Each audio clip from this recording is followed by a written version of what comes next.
Number 1. Snowstorm Reunion.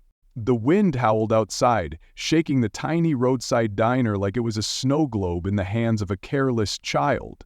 Inside, we were a mismatched group of strangers, stranded by a storm that showed no sign of letting up. The windows were frosted over, the lights flickered ominously, and the smell of burnt coffee lingered in the air. I didn't want to be here. None of us did. I pulled my coat tighter and glanced around. There was the trucker, his grizzled face barely visible under a battered baseball cap. A nervous-looking woman with a crying baby sat in the corner, futilely shushing the infant. 2 teenagers sat by the window, their phones dead, their boredom palpable. And then there was me, a man in his 30s trying to get home to a Christmas dinner that might not even be warm anymore. We all avoided eye contact at first, hoping the storm would break and we could escape this awkward purgatory. But when the power went out, plunging the diner into darkness, things started to change.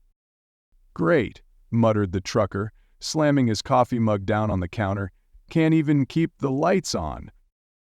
The waitress, a frazzled woman named Karen, according to her name tag, lit a candle. "We have a generator in the back," she said, but she didn't sound confident. "Might take a while." That's when the baby wailed louder, cutting through the tense silence.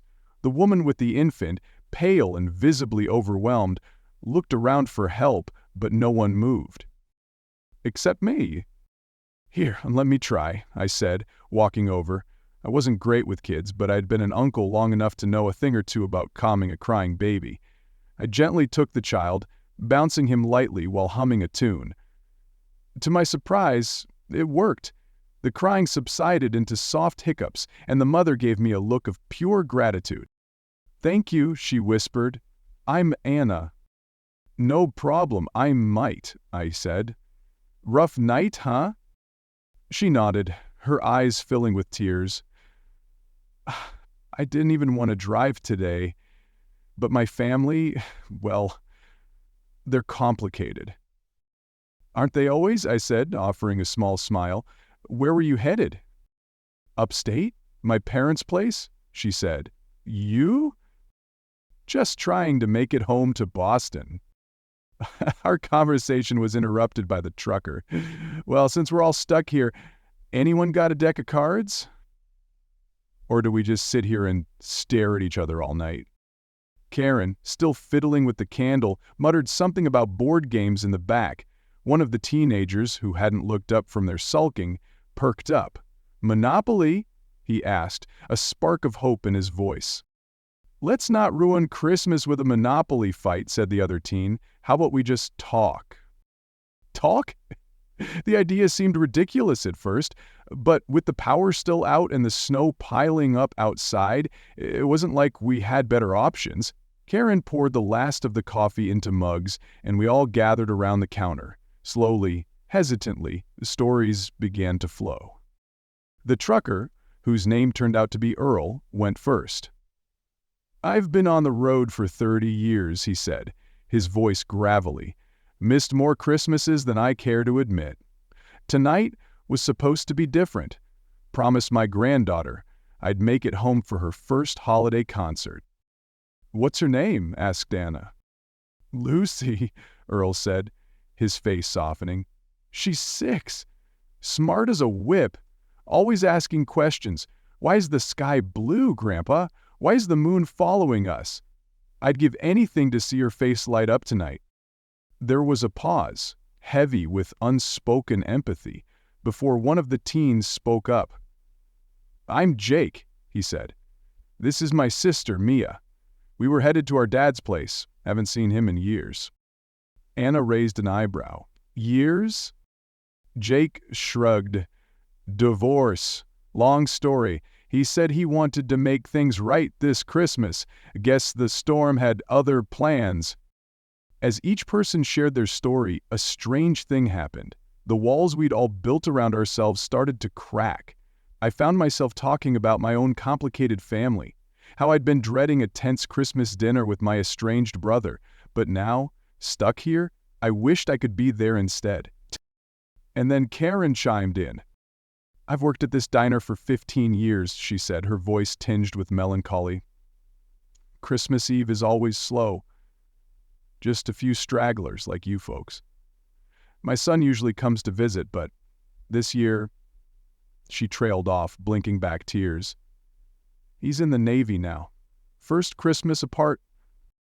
"Do you have a picture of him?" Mia asked softly. Karen nodded, pulling a crumpled photo from her pocket. We all leaned in, admiring the young man in uniform. The diner fell quiet again, the only sound the wind raging outside. It was Earl who broke the silence. "You know," he said, "it's funny how life works. All of us, strangers, crossing paths in the middle of nowhere. Maybe there's a reason for it." "What reason?" Jake scoffed. "A cosmic joke?" "Or a cosmic reminder," Earl said. "To appreciate what we've got, to reach out, to reconnect." It sounded cheesy, but as the hours dragged on, his words began to sink in. By the time the storm eased, around midnight, we were no longer strangers. We were a patchwork family, thrown together by chance, but bonded by something deeper. Before we left, we exchanged numbers and promises to keep in touch. Anna hugged me tightly, thanking me again for calming her baby. Earl gave Jake and Mia his contact info, just in case you ever need an old trucker's advice. Karen handed out free slices of pie, her face glowing with motherly warmth. As I stepped outside into the snow-covered night, I felt something I hadn't felt in years. Hope. The roads were still treacherous, but I didn't mind. I wasn't just driving home to Boston anymore. I was driving home to the people I cared about, ready to make things right. And as I looked back at the diner, its warm light cutting through the darkness, I realized Earl was right. Maybe there was a reason we'd all been brought together. Maybe, just maybe, this was the Christmas gift we all needed. Number 2 of Prayer in the Snow. The wind howled through the cracks in the walls, sending gusts of cold air into our tiny cabin. It was hard to keep warm, and even harder to keep hope alive. I remember that night, the snow falling in thick layers outside, piling up against the windows, as if the world itself was shutting us out. My family was running low on food, and my parents' faces were strained with worry. I could feel the weight of it pressing down on us all. We had been stranded for weeks, unable to get into town because of the snowstorm that refused to stop. We were so far out in the mountains, surrounded by miles of frozen wilderness. My parents had done their best to hide their fear from me, but I could see it in their eyes. They'd been arguing quietly over how to stretch what little food we had left. It was only a matter of time before we'd run out, and I couldn't bear the thought of that. That night, after supper, what little we had, I found myself sitting alone by the window, staring out at the endless white. I couldn't sleep. The quiet in the house was suffocating. My parents had gone to bed early, exhausted, and I sat there, wondering what to do. How could I help them? How could I make everything better? That's when I had an idea. I wasn't sure if it would work, but in my heart, I believed it could. I knelt by the window, closed my eyes, and whispered a prayer. "Please, God," I said, my voice barely audible over the wind. "Please, help us. Please send us something, anything.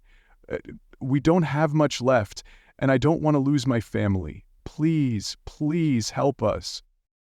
I wasn't sure who I was praying to or if anyone was listening, but I couldn't shake the feeling that I had to do something, anything, to help. So I prayed with everything I had.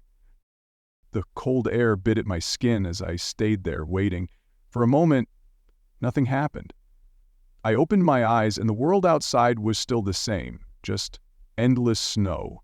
But then, something changed. At first, I thought it was just my imagination, a flicker in the distance, a shadow against the white. But no, it was real, a figure, dark against the brightness of the snow, moving toward our cabin. My heart skipped a beat. I stood up quickly, and rushed to the door, my breath fogging up the window as I looked outside. The figure was getting closer, trudging through the snow with a kind of determination that seemed to defy the storm itself. I could hardly believe my eyes. Was this a traveler, a stranger? Who would be out here in such a storm? I didn't know, but my heart was racing and I felt a surge of hope. I ran to wake my parents. They groggily opened their eyes as I told them what I'd seen. They didn't believe me at first. "It's just the wind playing tricks, sweetheart," my father said, his voice weary from the long days of struggle.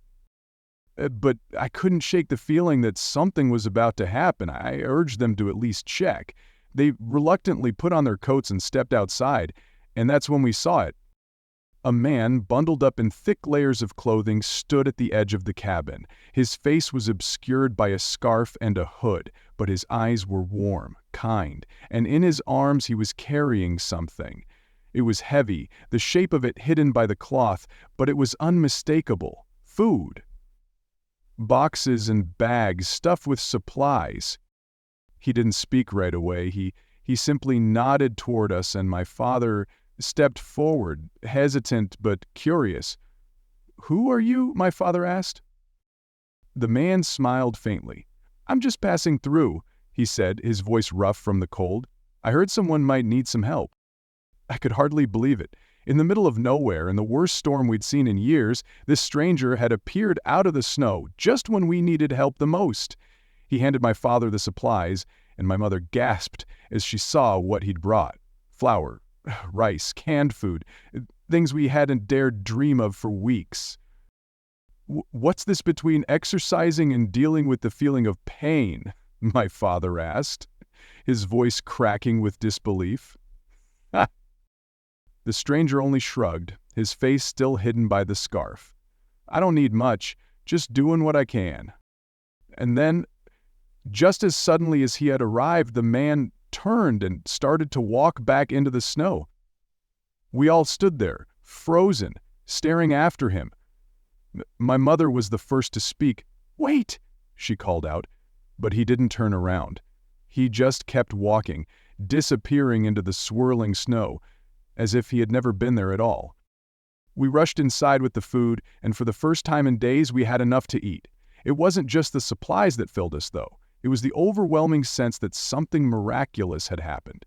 We had been on the brink of despair, but this man, this stranger, had saved us. That night, I lay in bed, unable to sleep. My mind kept going back to the prayer I'd whispered in the dark. Had it really been answered? Was it just a coincidence, or had God sent this man to us? I couldn't say for sure, but deep down, I knew one thing. The miracle I'd prayed for had come. The next morning, the storm had stopped. The sun was just beginning to rise, casting a soft light over the snow-covered landscape. It was peaceful outside, as though the world itself had been given a second chance.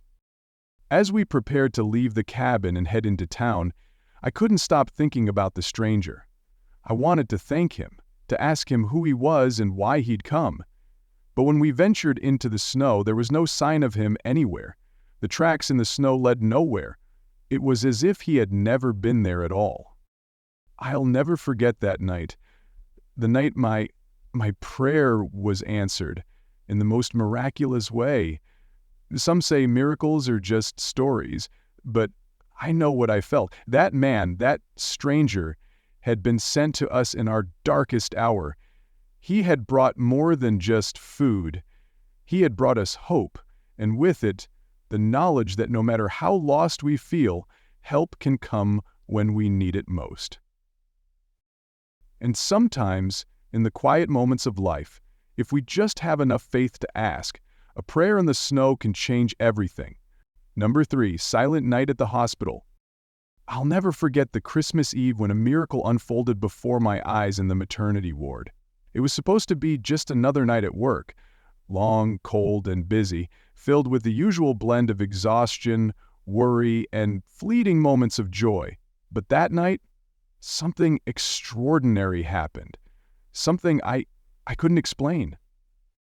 It had been a typical evening shift. The halls of the hospital were quieter than usual, as patients and staff alike seemed to settle in, awaiting the holiday's arrival. I worked in the maternity ward, where the sounds of newborns and their mothers provided an odd but comforting rhythm to my days. The holiday cheer was evident in the few decorations that adorned the ward: a modest tree in the waiting area, stockings by the nurse's station, and the soft hum of Christmas carols playing from the speakers. But no one could predict the events that were about to unfold. I was just finishing my rounds when I saw her. Her name was Emily. She had arrived late that afternoon, a young, wide-eyed woman with a tiny frame. It was her first child, and she was scared, but there was something about her that stood out. Maybe it was her calm demeanor despite her nervousness, or maybe it was the way she smiled, even when the pain of labor began to intensify. As the contractions came closer together, I noticed she wasn't asking for much, just a hand to hold, some reassurance, and the occasional sip of water. "How are you doing?" I asked, checking the monitor again. "I'm okay," she said, her voice soft, almost fragile. "Just a little tired." Her partner, a man named Luke, sat beside her, squeezing her hand and offering words of encouragement. I could see that they were both trying their best to stay strong for one another. It wasn't uncommon for couples to get overwhelmed, especially on such a significant night, but Emily seemed to have an inner peace about her that made everything feel just a bit more serene. As the hours passed, the labor intensified. Emily's face contorted with pain, and I could see beads of sweat gathering along her forehead. Yet she still managed to keep her composure. I checked her vitals, and everything seemed normal. It was a slow but steady progression. Around 11:30 p.m., I made my usual rounds to check in with all my patients, but as I passed Emily's room, I felt a strange pull to stop. It was as though something was calling me to her. I peeked inside, and that's when I saw it. Her eyes were closed, and Luke was speaking softly to her, his voice filled with love and concern. The sound of her breathing had changed. It wasn't the frantic, shallow breaths I'd been hearing. No, this was something different. Slow, steady, almost rhythmic. It felt like a quiet moment of surrender, of peacefulness. I hesitated before entering, not wanting to disturb them, but something told me that I should. I walked inside and gently approached Emily. "How are you doing?" I asked softly, my voice barely above a whisper. Emily opened her eyes and smiled at me, the pain momentarily forgotten. "I'm okay," she replied, though her voice was thinner now. I think it's time." I nodded, trying to mask my own nervousness. The moment had arrived. The baby was coming. I quickly called for the on-call doctor and set about preparing the room, getting everything ready. Luke stood up, pacing the room anxiously, but I could see that he was still trying to remain calm for Emily's sake. She reached out to him, and he took her hand. The two of them locked in this moment of intense yet quiet connection. Then something happened that I couldn't explain. The clock on the wall read 11:55 p.m. As I adjusted the sterile blue drapes around the bed, a sudden silence filled the room. It wasn't just the absence of sound. It was a stillness, as if time itself had paused. The usual beeps and clicks of the machines faded into nothing. I looked up at the monitors. Everything was fine. The baby's heartbeat strong, the mother's still stable. Yet, there was this eerie, peaceful quiet that seemed to envelop us all. And then, as if on cue, Emily gasped. "She's coming," Emily whispered, her eyes wide. The room felt charged with something unexplainable. There was no panic in her voice, no sense of fear. It was as if she knew, deep down, that this was her moment. The moment her baby would come into the world on this silent, holy night. The doctor rushed in just in time, and I took my place beside Emily, coaching her through the final stages of labor. The room was dimly lit by the soft glow of Christmas lights outside the window, and the sound of the doctor's calm instructions filled the air. "Oh, more push, Emily," the doctor said gently, his voice barely rising above a whisper. As she gave that final push, the baby's first cry echoed through the room, and the world seemed to come back to life. The machines beeped again, the air filled with the soft sound of a newborn taking its first breaths. Emily collapsed back into the pillow, her eyes closed in relief, while Luke gently kissed her forehead, his face a mixture of exhaustion and joy. And there in the stillness, in that sacred moment, I watched the miracle of life unfold before me. But there was something else, something almost surreal. The baby, wrapped in a soft blanket, lay in Emily's arms, staring up at her with wide, bright eyes. She was perfect, a tiny bundle of life that seemed to shine with an almost otherworldly glow. I looked at the clock. It was exactly midnight. The room seemed to pulse with energy, and for a brief moment, I felt as though I wasn't just witnessing the birth of a child.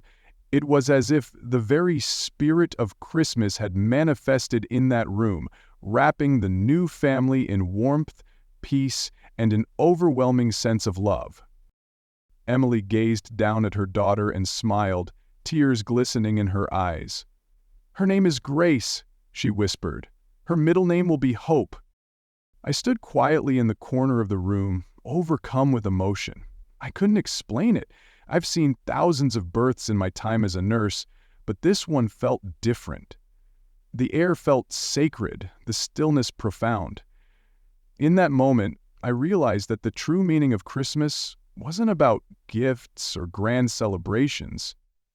It was about moments like this, when a new life begins, full of potential and promise. As I left the room that night, the sound of the baby's cries still echoing in my ears, I couldn't shake the feeling that I had witnessed something greater than just the birth of a child. It was a miracle, a reminder that sometimes, in the quietest of moments, we can find the most profound grace. The clock ticked on, but I knew in my heart that nothing would ever be the same. Number 4, Christmas on the porch swing. As the cold December wind rustles through the trees, I settle into the worn comfort of our old porch swing. My breath mingles with the frosty air, swirling up into the evening sky like soft whispers of years past.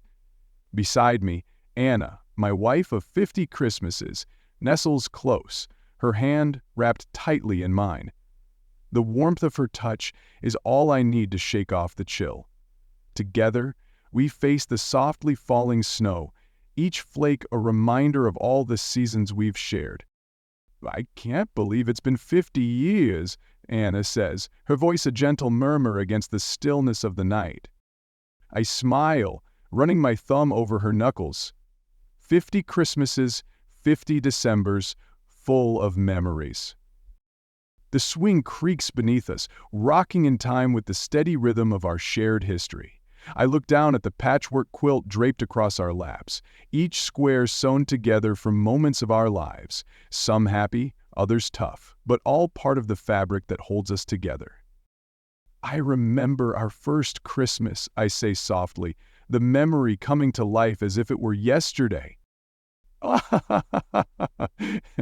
Anna laughs, a warm sound that echoes in my chest. "You mean the one where you forgot to get me a present?"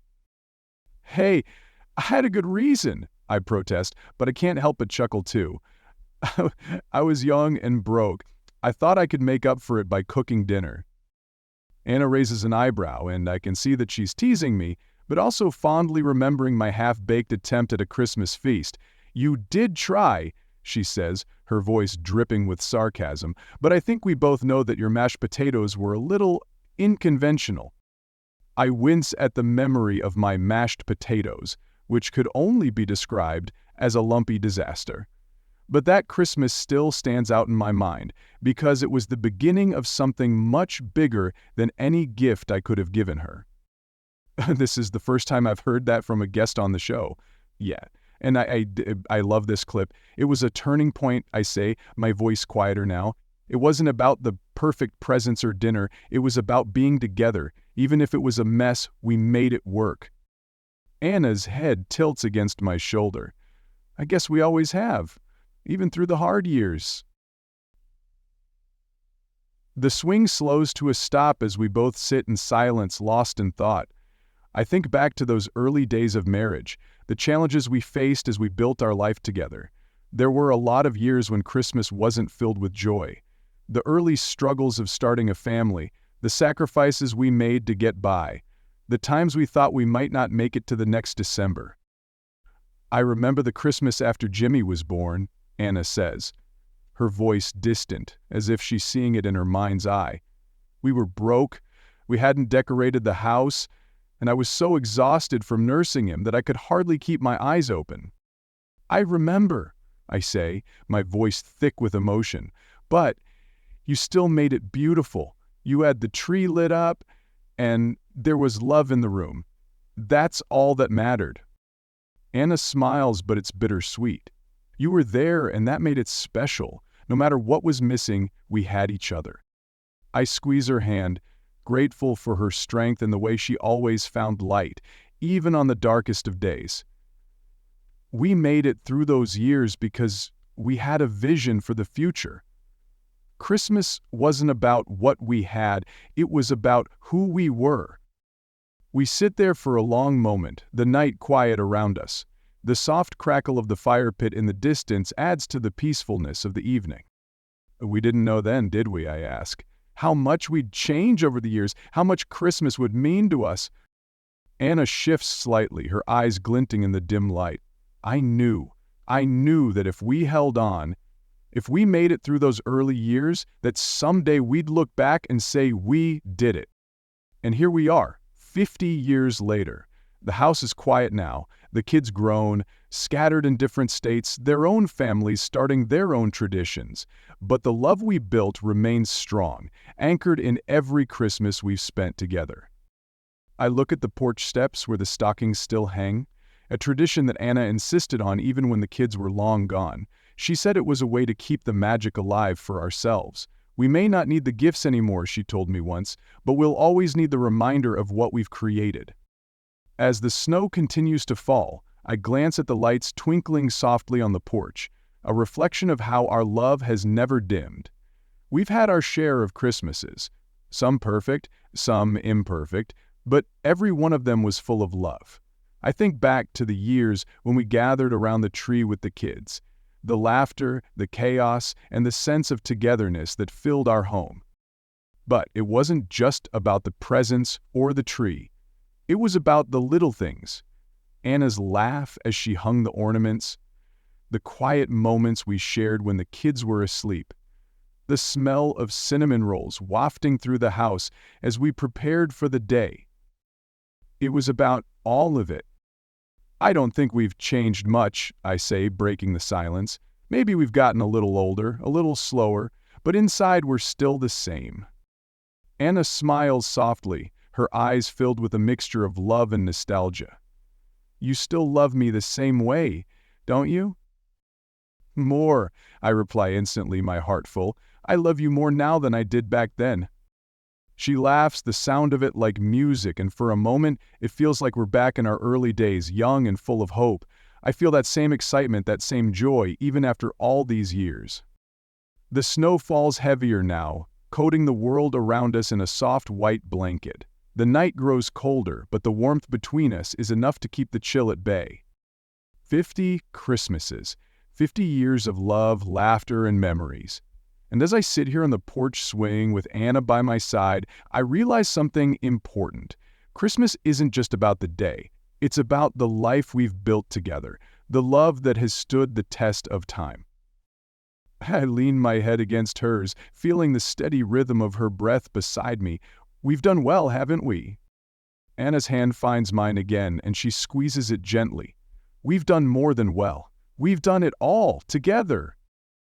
And as the snow falls silently around us, I know that no matter what the future holds, Christmas on this porch swing, with her by my side, will always be home. Number 5, The Angel in the Alley. It was Christmas Eve, and the streets of the city were bitterly cold. The air bit through my thin jacket, sending chills through my bones. I'd seen better days. Hell, I used to have a job, a home, and a family, but somewhere along the way I lost it all. Now I was just another face in the crowd, a shadow among the forgotten. Every year the city would light up with celebrations, but for people like me, Christmas was just another cold, lonely night. I found my usual spot in the alley behind an old diner. The dumpster provided some shelter, and the cardboard box I slept in wasn't much, but it kept me off the wet ground. I tucked myself deeper into the box, hugging my knees to my chest, trying to keep warm as the wind howled outside. It was then that I saw her. At first I thought I was imagining things. A figure, clothed in white, appeared at the edge of the alley. I squinted, my tired eyes struggling to make sense of what I was seeing. She was tall, her long coat swaying as she walked toward me with a serene confidence. Her hair, golden and flowing, seemed to shimmer even in the dim streetlight.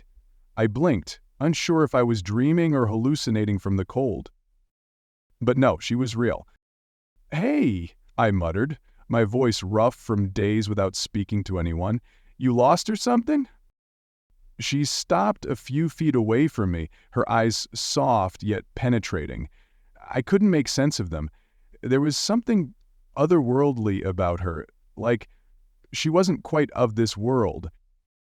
"I'm not lost," she said, her voice warm and soothing, "but you seem like you are."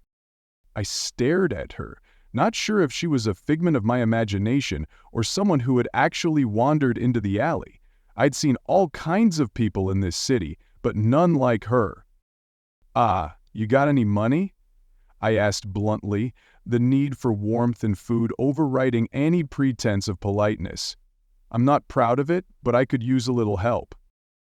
She didn't flinch, just smiled. The kind of smile that made you feel like everything was going to be okay, even if it wasn't. "I'm afraid I don't have any money," she said, her voice soft. "But I have something else for you." I raised an eyebrow, skeptical. What could you possibly have for me? She reached into the pocket of her coat and pulled out a small, old-fashioned silver coin. She held it out to me, the light from the nearby street lamp catching its surface, making it gleam. "This is for you," she said, her tone firm but kind. "Take it. It will bring you what you need." I eyed the coin, unsure what to make of it. It didn't look like anything special, just a plain silver disc with no markings or designs. My gut told me to refuse, but then again I hadn't exactly been swimming in good fortune lately. "Thanks, but I don't need a coin," I replied, feeling more embarrassed than anything else. I need food, and maybe a warm place to sleep tonight."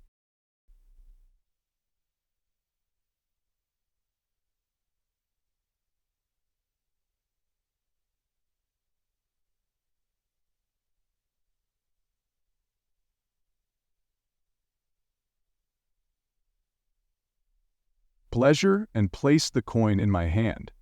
There was a strange, almost magnetic pull to it. I couldn't explain it, but the moment it touched my skin, I felt different. It was like the cold didn't matter anymore, like my tired body suddenly felt lighter. "I'm sorry," I muttered, shaking my head, trying to make sense of what was happening. You're not real, are you?" Her smile deepened, and for a moment I swore I saw her eyes flash with an otherworldly glow. "What is real?" she asked gently. "Sometimes we need to believe in things we can't see in order to see what we've lost." I felt a strange lump form in my throat. The words she spoke seemed to echo deep inside me, stirring something I thought I'd forgotten. A sense of hope, something long buried beneath years of rejection and heartache. She was right. I had lost so much that I no longer knew what it felt like to hope. "Take care of the coin," she said softly, turning to leave. "It will lead you to what you need. It will lead you home." Before I could respond, she vanished into the shadows of the alley as quietly as she had appeared. I blinked, trying to comprehend what had just happened. Was it a dream? I stared at the coin in my hand, feeling its weight, its cool surface. It looked ordinary, but my heart told me it was anything but.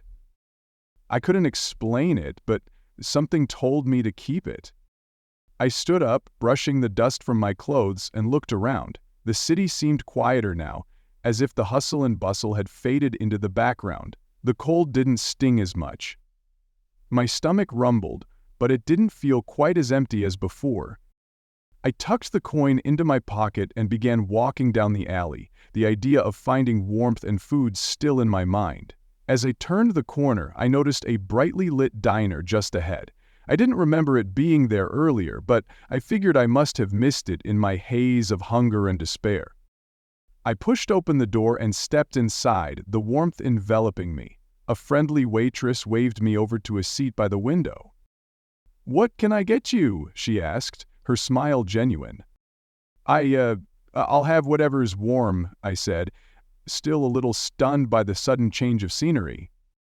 She nodded, and I sat there, staring out the window as the snow began to fall gently outside. It was peaceful, almost magical. As the waitress brought me a steaming bowl of soup, I noticed something odd. The coin, which I had thought to leave in my pocket, was now lying on the table in front of me. I reached for it, my heart racing, and as my fingers brushed against its surface, I realized something had changed within me. I wasn't the same man who had sat in that alley earlier. Maybe I had been given a second chance, a chance to believe again, to find my way back. I looked up at the waitress, and she smiled knowingly. "Happy Christmas," she said softly. And for the first time in a long time, I felt like it was number 6, the candle that never went out. I remember the first time I noticed the candle. It wasn't anything particularly special, at least not at first glance. It sat at the front of the church, flickering quietly in its holder, a single flame, glowing with the soft warmth against the cold stone walls. But there was something about it that made me pause. I don't know why. Perhaps it was the way the light flickered against the dark, or maybe the silence of the church at that hour drew my attention. Whatever it was, I couldn't tear my eyes away from it.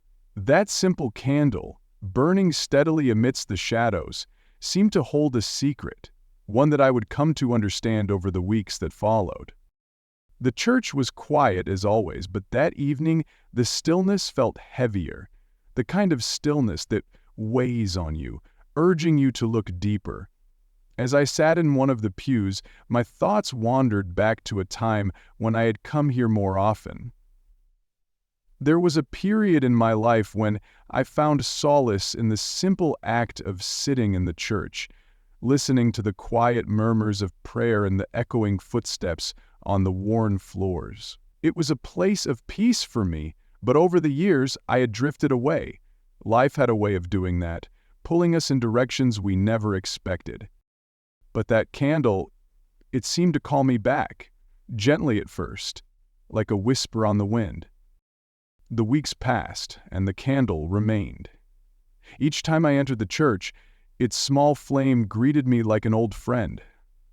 I'd sit in my usual spot, towards the back, and steal a glance at it. There was something steady, unwavering about it. The world outside was constantly changing, filled with chaos and uncertainty. But this candle? It stood firm. Its flame flickered day and night, through the storms and the calm, through the bright mornings and the long nights. And somehow, it never went out. I began to wonder how it could last. Surely it would burn down in a matter of days, or at most a week. But as the days turned into weeks, the candle remained. It became a source of fascination for me, and I wasn't the only one. People began to notice too, and I overheard whispers in the pews, murmurs of awe. "It's a miracle," one elderly woman said to her neighbor. "That candle has been burning for weeks now. I haven't seen anything like it in all my years." At first I didn't think much of it. A well-made candle can burn for longer than you expect. But as the days stretched on, I started to sense something more profound. It wasn't just about the candle. It was about what it represented. I remember one evening, a particularly stormy night. The wind howled outside, rattling the windows and sending occasional gusts of rain against the church's stone walls. Inside, the air was thick with the smell of damp earth and incense. I had come in to escape the storm, but also to find a little peace in the familiar surroundings. The church was empty, save for the soft sound of my footsteps and the faint hum of the wind outside. And then, as I passed the altar, I paused again, staring at the candle. It was still there, still burning brightly in the dim light. I couldn't explain it, but it struck me in that moment, this candle was a symbol of something far bigger than I could comprehend. It was a reminder of faith, of hope, of perseverance. Even in the darkest times, even when the world outside seemed to be falling apart, this tiny flame stood strong. I suddenly understood why it had captivated so many. It wasn't just a candle. It was a beacon. That night, I stayed longer than usual, sitting in the pews, watching the candle burn. It had become more than just a physical object to me. It was a reflection of something I had almost forgotten: faith's power. The kind of quiet, steadfast belief that doesn't demand attention, but instead just exists. A constant presence in the background of life. I had lost that belief, I realized. I had allowed doubt and fear to take hold of my heart, but the candle, small as it was, reminded me that faith wasn't about grand gestures. It was about persistence. Over the next few weeks, I noticed something incredible. The candle's flame seemed to grow even more powerful, though it remained the same size. People started coming to the church more often. Some came in curiosity, some in awe, and others, like me, seeking something they had lost. We all found ourselves drawn to the light, whether we understood why or not. The candle had become a symbol, a living, breathing reminder that faith, no matter how small, could hold the world together. One morning as I walked in, I saw a young couple sitting in front of the candle, their heads bowed in prayer. I overheard their conversation as I passed by. "Do you think it will ever go out?" the woman asked, her voice barely above a whisper. The man smiled softly. "I don't think it ever will," he said. It's like it's meant to keep burning, like a promise that no matter what happens, there's always light." I couldn't help but smile. The candle had become something more than just a flame. It had become a promise, a hope for something greater. It was proof that even in the face of darkness, light could persist. I didn't know when it had happened, but I had begun to believe again. The weeks passed and the candle continued to burn. We all watched it with reverence, not just because it seemed impossible for it to stay lit, but because it gave us something to hold on to. It reminded us that even in our most uncertain moments, there was always something worth believing in. And then, one quiet morning, it happened. The candle had been burning for over a month now. I came in as usual, feeling the weight of the world pressing against me, as I often did. But the moment I stepped inside, I felt a shift. The candle, its flame, had gone out. At first, there was a deep sadness that settled in my chest. How could it go out after all this time? But then, I realized something that took my breath away. The candle had done its job. It had reminded us of something incredibly important. Faith doesn't have to last forever in a single moment, because the power of it is always within us. The light had burned bright for as long as we needed it, and now it was time to carry that light within ourselves. We left the church that day with the new understanding. The candle had never gone out, it had simply passed the flame onto us. Faith's power, it turned out, wasn't about a single candle. It was about how it lives on in every one of us. Number 7, a stranger at midnight mass. It was Christmas Eve and the snow was falling lightly outside, dusting the streets with a blanket of white. I had just finished my shift at the local diner and was hurrying to the church for midnight mass. The air was cold enough to bite at my skin, but the thought of warm candlelight and the familiar smell of incense drew me toward the old stone building at the heart of town. I entered the church through the heavy wooden doors, the faint sound of carolers filling the air. The moment I stepped inside, a wave of warmth enveloped me, and the familiar scent of pine, incense, and wax candles made everything feel right. I had been going to midnight mass for years, and each time, the same sense of peace seemed to settle over me as I took my place in the pew. Tonight, though, something felt different. As I settled into the pew, I noticed a figure at the very back of the church, sitting alone. They were dressed in dark clothing, their face obscured by the shadows, making it impossible to see who they were. It wasn't unusual for people to show up late or for strangers to attend the service, but this person felt out of place. I tried to shake off the unease gnawing at me, but it lingered. The choir's hymn filled the air, and I let myself get lost in the music, but my eyes kept drifting toward the back of the church. It was hard to ignore the figure. I watched as they remained completely still, their hands folded in their lap, heads slightly bowed. The soft glow of candlelight from the altar illuminated the space in front of them, casting long, eerie shadows across the floor. The entire scene felt surreal, as though I were watching something out of a dream. As the mass progressed, my attention kept being drawn to them. I could feel the weight of their presence in the otherwise peaceful room. Something about the stillness around them was unsettling. Were they here for this service, or was there something else going on? Maybe I was just being paranoid, but in the deep silence that followed the priest's words, I couldn't shake the feeling that the stranger was watching me. I had almost convinced myself that I was imagining things when the priest reached the part of the Mass where we traditionally greet one another. "Peace be with you," he said, his voice calm and inviting. The congregation responded in kind, and as I turned to offer a simple gesture to the person beside me, my eyes fell on the stranger once again. They hadn't moved, but this time there was something different. Their head was no longer bowed. They were staring directly at me. I froze, my hand still halfway outstretched. For a moment, the entire world seemed to pause. I felt as though the air itself was heavy, thick with something unspoken. I couldn't look away. The figure's face remained hidden in the shadows, but the intensity of their gaze was unmistakable. It was as if they could see right through me. The feeling was disorienting. It was like a pull, an invisible force drawing me toward them.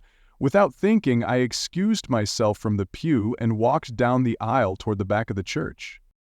The crowd continued to sing, their voices rising in harmonious joy, but I felt as though I had crossed some invisible threshold. I was no longer part of the choir's collective celebration. The world around me faded as I neared the back pew. And then, when I was only a few steps away, the figure finally spoke. "You don't remember me, do you?" The voice was soft, almost a whisper, but it sent a chill through me. I stopped short. My heart skipped a beat. The voice was familiar, though I couldn't place it. The words echoed in my mind like a distant memory just out of reach. My throat felt dry as I tried to form a response. "No, I'm sorry, I stammered. The stranger let out a small laugh, and for the first time a sliver of light broke through the shadows, enough to reveal part of their face. It was a face I hadn't seen in years. My older brother, Thomas. The man I had lost contact with after he had left for the army. I gasped. "Thomas, is it really you?" I could hardly believe my eyes. His face was older, more worn than I remembered. But the eyes, those were unmistakable. They still held that same familiar warmth I had known as a child. the warmth that always made me feel safe and loved. "I'm sorry I never came back," he said, his voice trembling slightly. "I never meant to stay away for so long." I took a step closer, my heart racing. "Where have you been? Why didn't you write or—" He raised his hand, silencing me gently. I know, I've been, lost for a long time." His eyes flickered down to the floor for a moment before he looked back at me. I thought about coming home every day, but I couldn't bring myself to do it. I didn't know how to face you. After everything that happened, I thought you might be better off without me." I felt a lump in my throat as my mind raced to all the years of questions, the unanswered phone calls, the unanswered letters.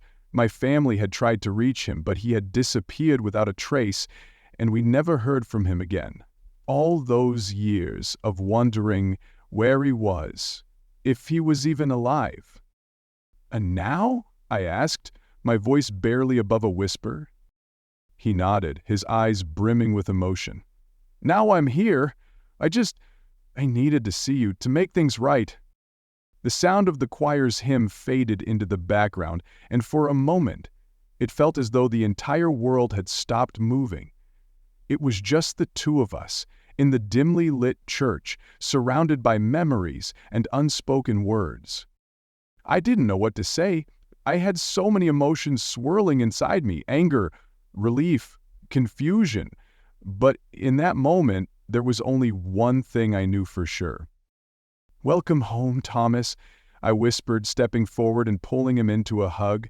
"It's been too long." And as the church bells rang to signal the start of Christmas Day, the air around us felt lighter, filled with the promise of forgiveness and a new beginning.